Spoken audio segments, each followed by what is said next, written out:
Hi, this is Richard Edelman, and you're listening to The Trust Makers.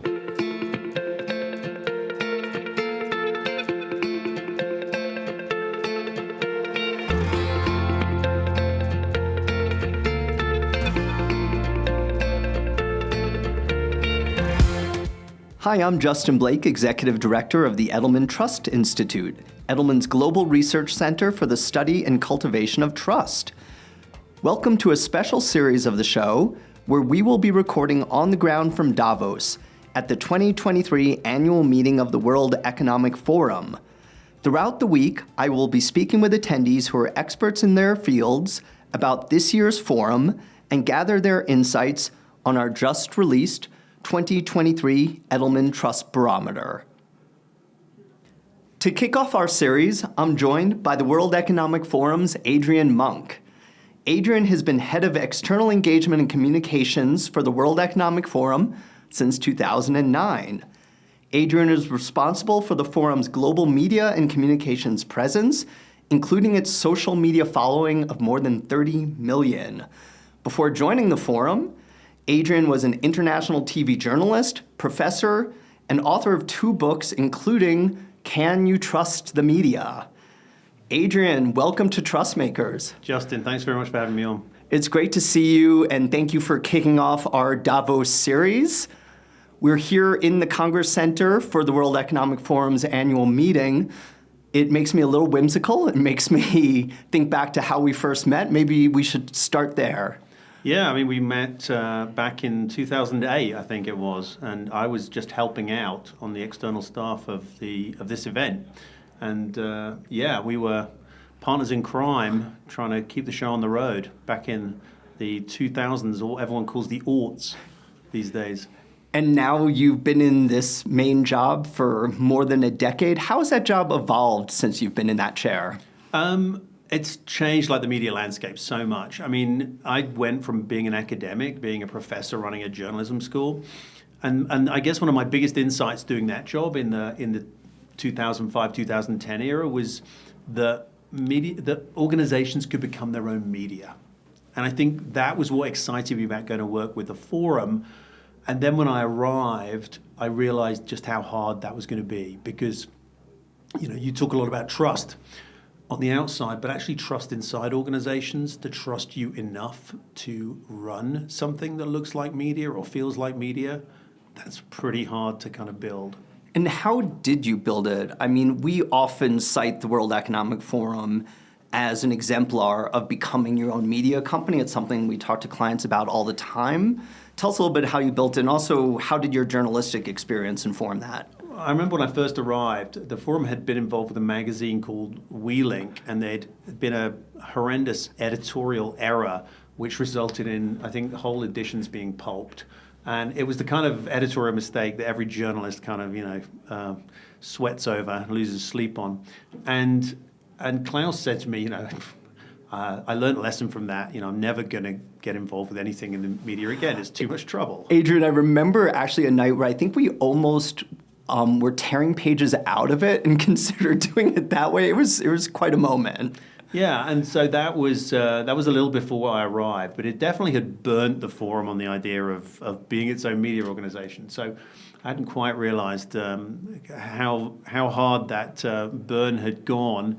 But gently is the answer to building trust. So what we did was we started a small outlet for blogging. We republished other people's work that was on Creative Commons licenses that was good. And we basically shared a lot of stuff that we thought an organization like ours should be interested in around macroeconomics, around big global issues, written by other clever people. And building that slowly and gently. And the great thing about this place is I was given the kind of time and space to do it.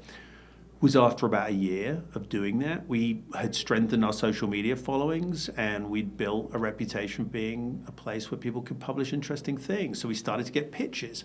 Once you start to get pitches, you start to be editorial, you have a bar, and so you get into this nice virtuous circle. Now, could you do that today with where social is? 100% you couldn't, because social is not anymore that kind of rocket ship to circulation and success. these days people would rely on newsletters, they'd look at other things. Are you saying that you would not have been able to build it up in today's environment? I don't think we wouldn't have used the same strategy. So back then, we were getting a presence on Twitter, we were getting a presence on Facebook, we were getting a presence on LinkedIn, and all of those platforms at various times have been, dynamic or less dynamic. And I guess in the last 2 to 3 years, search has come back as the big driver of traffic to owned properties. So, you're no longer at the place of saying, with multi-million followings on Facebook, you can transfer, or Instagram, you can transfer that into clicks and views. Where are you finding some of the most traction recently? And also, what are you seeing that's changing so you can give our listeners some observations? I mean, the things I think, that have changed over time are the growth of the visual social media. I mean, none of this to your audience is going to be any surprise. The way that Instagram's evolved and TikTok have evolved as story platforms, the way that maybe Facebook has become less of a place where people share and click through to media, the way LinkedIn has evolved to, I think, becoming a really interesting, exciting professional platform and a well-managed one. The way that, for example, newsletters have allowed us to create new audiences. One of the things I did about 5 years ago was start an email newsletter. And I think might have been even further back than that, 6 or 7 years ago. And that now has 430,000 subscribers. And we built that with 600 people as our first audience. We actually built it the old-fashioned way, right? We enrolled all our staff as subscribers. We did ask them nicely. And they recommended it, shared it, and we built it organically to 430, which is kind of amazing again in the current era of building newsletters. But that was a moment in time again when there was a window open for people to be receptive to things like an email newsletter. But it sounds like then part of why this has worked is you've always been kind of on the vanguard of whatever the kind of communications delivery trend is about to be. Is that fair? We've tried to be, and that was, I think, part of my background being a professor was, going into a journalism school and seeing what was being taught and then thinking about what skills were actually going to be needed in the future, and then thinking too about how important it is for us as professionals to stay really close to where the action is, because once you are your own media organization, you're only as good as the latest trend in media, and the trends in media are only moving one way. They're moving richer, deeper. People want more content, they want better content. And if you're not willing to go and provide that, then someone else is going to step in and do it for you. So, I don't think it's not because we're any smarter or wiser than anybody else, but we've just tried to stay on the bleeding edge of what's new and going on. Yeah, and giving some further context from the Trust Barometer on this, we're launching the 2023 Trust Barometer this week here in Davos. As we've seen in prior years, business is the most trusted institution. Media is very much lagging. My employer is particularly well trusted. And when it comes to information, people trust information from their employer more than any other source. So I wonder, taking the discussion we're having here, I could see some of our corporate audiences being a little bit skeptical in this way, which is, well, you're the World Economic Forum, you look at all these other issues. We're a corporation. We're not looking across this range of social issues necessarily. How do these lessons apply to us, especially knowing that my employer media is the most trusted? I mean, I think what you can see is, and it goes back to what I was saying about building our email newsletter, is that employees and staff are like the most valuable audience that you have. And they are a media audience. And unless you have a staff of half a dozen people and you can get them around your dinner table every day, these people are going to reach you and read you through media. They're going to read your emails. They're going to read your social posts. They're going to read the stuff that you share, and that's how they're going to form an impression of you. So if that's how they're receiving what you're doing, shouldn't what you're doing reflect a kind of media level of sophistication, presentation, and thoughtfulness? And I think once you start applying those kind of rules to the way you communicate with people, yeah, I mean, okay, they might not want to know your views about everything. They might want to think it's irrelevant. But every company that's operating globally now is in different cultures. It's in different places with different issues. It's in different supply chains. All of these things, cross into most of the global issues that we're talking about. And they need some nod, discussion, and employees and staff, they expect people to take them seriously. Yeah, and I would say, look, both of us, I guess, right now our professions happens to be PR, but I would say one of the ways to make that information credible is to hire non-PR people to do that kind of media work. And to me, that really gives it the credibility when it's someone who hasn't been trained in writing press releases and tweets, but someone who's really been trained as a journalist. Yeah, I mean, look, the tools of building credibility have been the tools journalism's tried to inculcate in people for generations. And, those tools remain the same. Get the facts right, go and talk to people. And if you do that, that's the kind of thing that will help your message go out to people and get the kind of reception that you want. Great. So we're sitting here in a podcast studio, which is in the middle of the Congress Center, which is the epicenter of the World Economic Forum's annual meeting in Davos, often just shorthand as Davos. For our listeners, where this might be a little more new for them, can you just explain a little bit what is the annual meeting? What is Davos? Sure. I mean, the annual meeting is something that was started back in 1971 by a young German business professor called Klaus Schwab, who is still running it today. And I mean, he basically persuaded a bunch of American business leaders mainly to come to Europe to tell Europeans the kind of secret of America's success.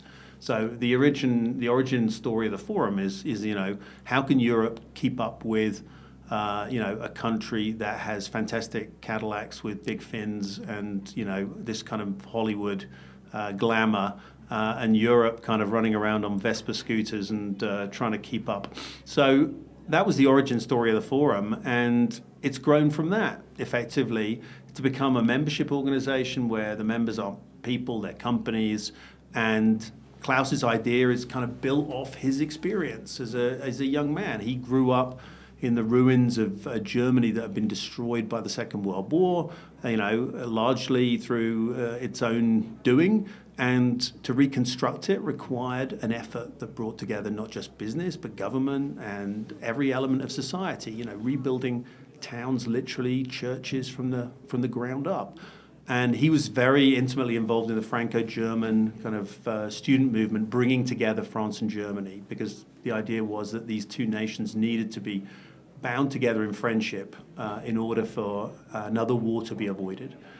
And out of that, I think, came his vision for the forum, which is that business needs to take all of the issues in society seriously.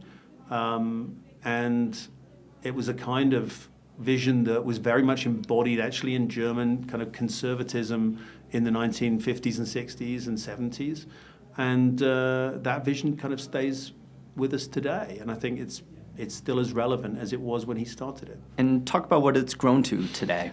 So today it's grown to this kind of behemoth, really. I should explain that probably if you want to organize a massive conference, Davos is quite an awkward place to organize it. It's not especially easy to get to, but although it has a fantastic Swiss train system that gets you in here, it really hasn't got enough beds to host all the people who come. And also we don't control the town of Davos. That Davos is run and owned and operated by the people who live here. And so we have this little space in the middle, which is the Congress Center. And around it is this kind of ecosystem village, if you like, a kind of off-Broadway off Davos of events and things that's grown up around it. So we invite 3,000 people here every year, but like 30,000 people come to Davos itself. And there's a huge ecosystem beyond our meeting, which kind of takes part in parallel and makes this week in Switzerland one of the kind of busiest and most interesting in the Swiss year. And looking very much at the official Davos that you're such an integral part of, what are you looking at for this week?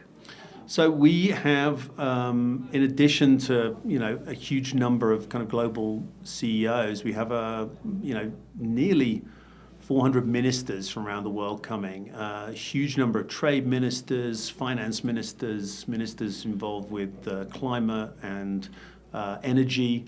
And so we're looking to help facilitate some conversations that help them frame their year and move forward on some of the big things that they want to move forward on. So, what Davos does is it operates as a kind of informal gathering place for senior figures in government and international organizations and other places to have some, if you like, unscripted conversations. And you've been around the international system long enough to know that if you're a CEO or a leader, you can barely move without someone having pre-written your talking points or pre-authored what you're going to say.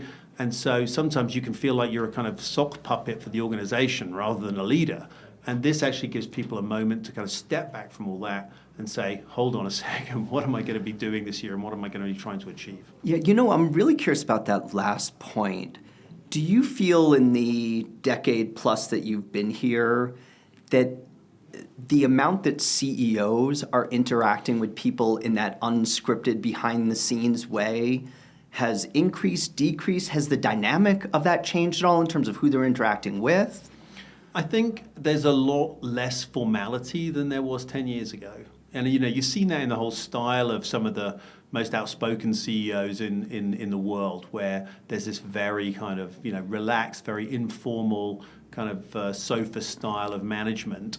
But I still feel that for the rest of the world, the rest of the world has different values to the ones we see in some of the most outspoken and high-profile Western CEOs, and that actually, it's as important as ever to kind of have some of the, the conversations that can happen in a place like this that are maybe not sort of held on Twitter or WhatsApp or LinkedIn. Yeah, well, there's an expectation, according to the Trust Barometer, for leaders to speak out, and that tends to be reported across most of the 28 countries that we look at.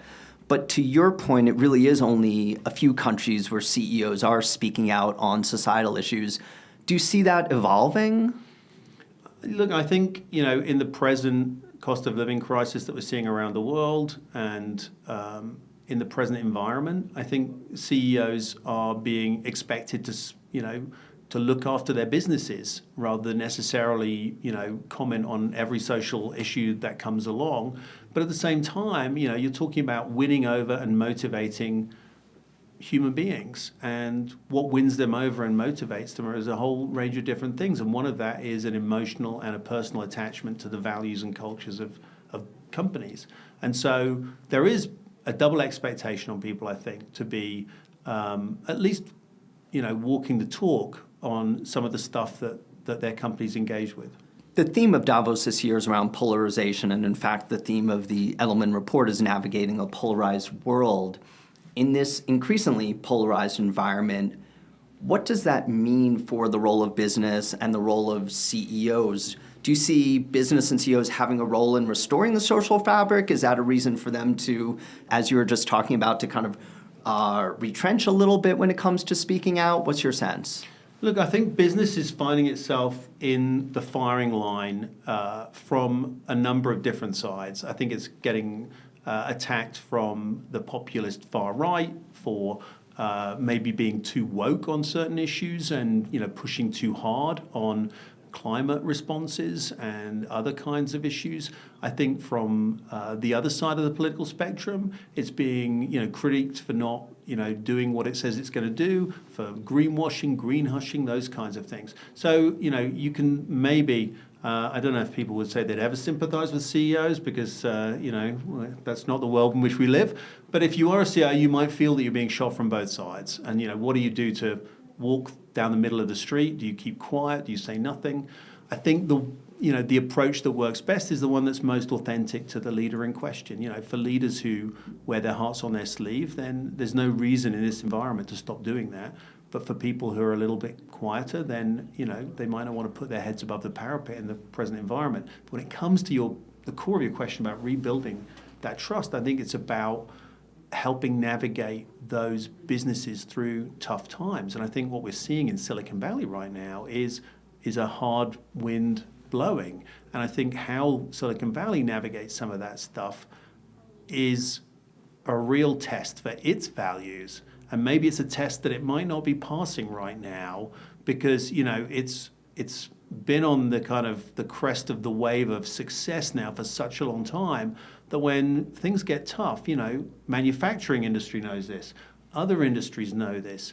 You have to look after people as well when times get tough. You can't just abandon ship and throw people overboard when things get difficult. And I think newer industries are going to have to learn that maybe the hard way, that you've got to treat people with the respect and dignity that they deserve. Yeah, well, what's very interesting in our findings is despite those headwinds that you just talked about, we look at trust around competence and ethics. Business this year is the only institution seen as both competent and ethical. And very notably, ethics in business has gone up 20 points in the last 3 years. So now business is almost seen as ethical as NGOs, which is an incredibly surprising finding.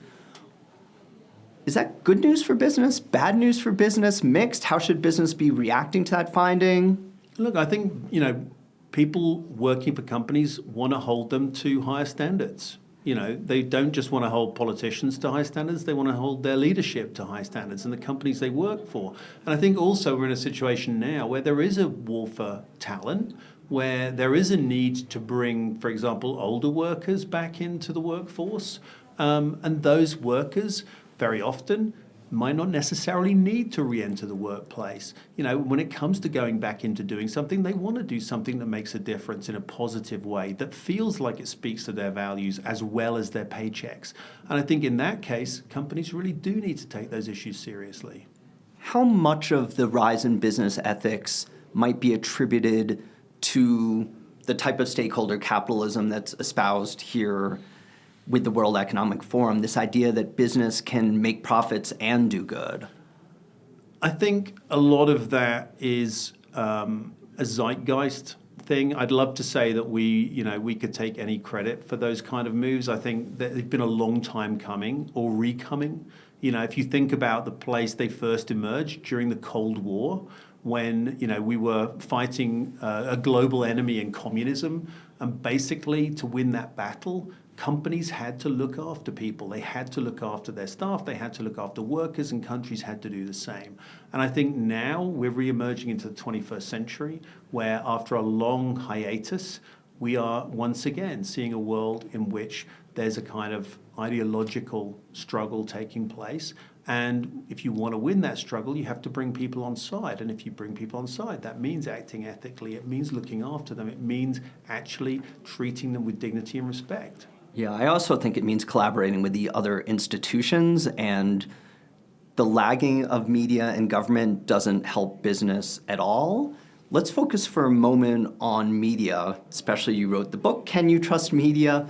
But also in your role, you're almost a conduit between certainly your organization, but also business and media.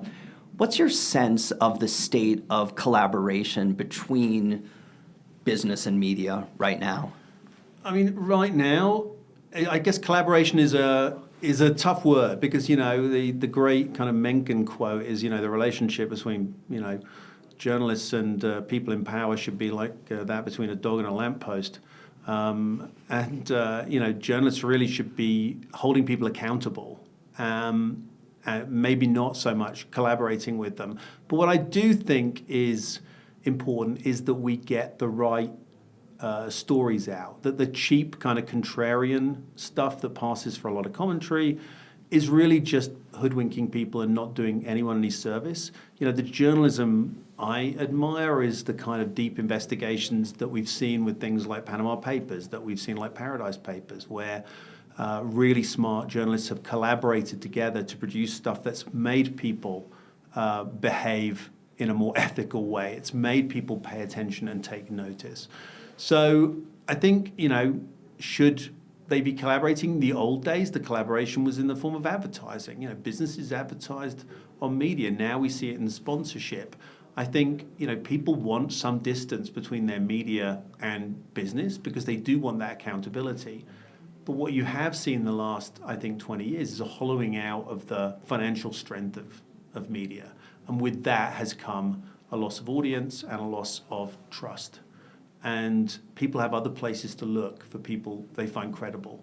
their colleagues, their peers, their family, their friends, and through social media, they've had a way of accessing that.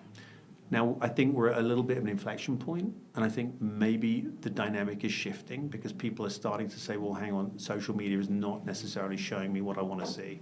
It's not necessarily providing that link. But I think, media in the old school sense of media is not coming back. We're not going to move back to a Walter Cronkite world where a couple of trusted, wizened, elderly figures tell us what to think about the world. Well, and in fact, the way we might be moving is a much scarier version. And you talked about social media and non-traditional media. There's certainly been a rise in disinformation. Disinformation is something that you wrote about more than a decade ago in your academic work, and the World Economic Forum has been a target of disinformation. So talk a little bit about that.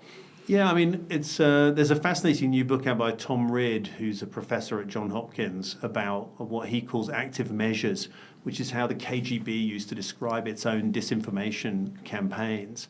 And he points to their expertise. And I think the fact that disinformation was a kind of state-sponsored tool during the Cold War has given a kind of legacy in today's social media age where we've seen it being used in ways to, if you like, create dissent, create difficulty, create problems.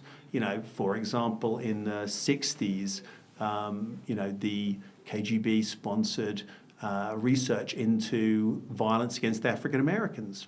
I mean, real violence against African Americans, and shared it across Africa as a way of destroying America's influence and base in that continent. Now, that was real information, but packaged up in a way and used in a way to achieve a political goal.